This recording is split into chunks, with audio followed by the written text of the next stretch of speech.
zany a midika teny Valiha.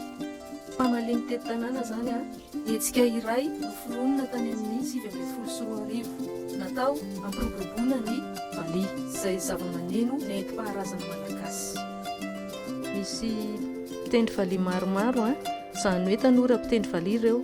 Misy mpianatra mbola mianatra mitendry Valiha, misy efa mitendry ihany fa mbola manao mianatra sy mikaroka. Izany hoe ny mpamaliha mitety tanàna zany fanomezana sehatra ireo tanora mitendry Valiha sy mianatra Valiha. Zavatra atao anatin'ny mpamaliha mitety tanàna, ireo mpitendry Valiha no mandeha mitety tanàna sady miendry. Dia misy koa fanomezana atelier na fampianarana maimaimpoana Valiha. Tao anatin'izay taon'izay nefa tsy afaka nanao ny mpamaliha mitety tanàna zany no toe-java-misy. Fa ny mba sehatra ny fampisehoana ny mpamaliha mitety tanàna amin'ny anaty tambazotra sosialy. Mampiseho tanàna iray dia mitendry Valiha izy avy eo. Manasa anareo anjony mpamaliha mitety tanàna 20 saotra.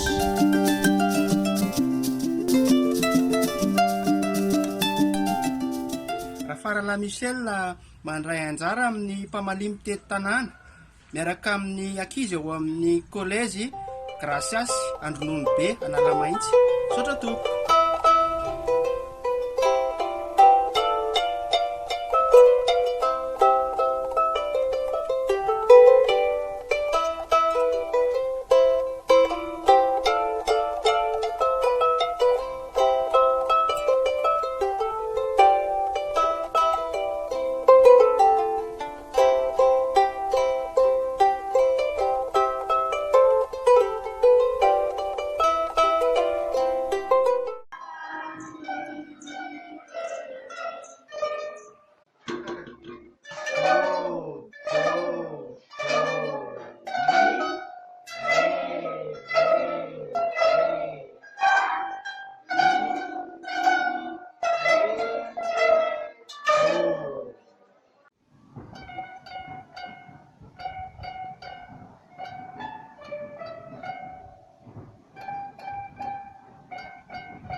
Volahasiniaina mandray anjara amin'ny mpamaliha mitety tanàna 2024 aty Ambatolaza misy atsika zao aty Tsirabe io dia entinay mitety tanàna kely zany nareo aty Ambatolaza aty zany pépinière zany fikarakarana zanakazo dia misy tanàna mahafinaritra be, misy toerana mahafinaritra be zany aty dia entinay mitety tanàna kely aty nareo dia zay.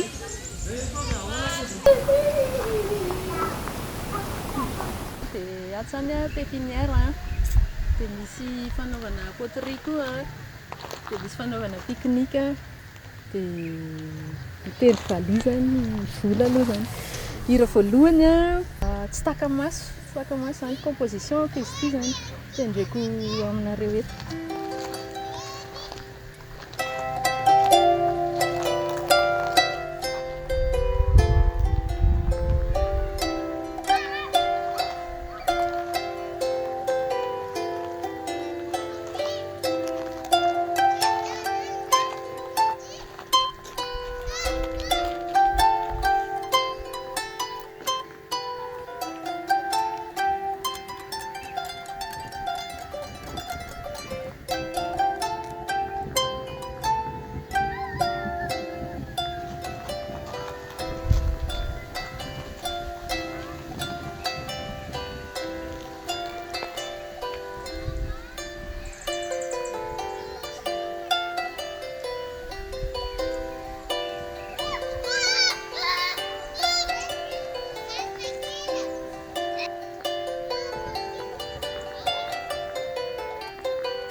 So mampisamby irany tarika maly eo.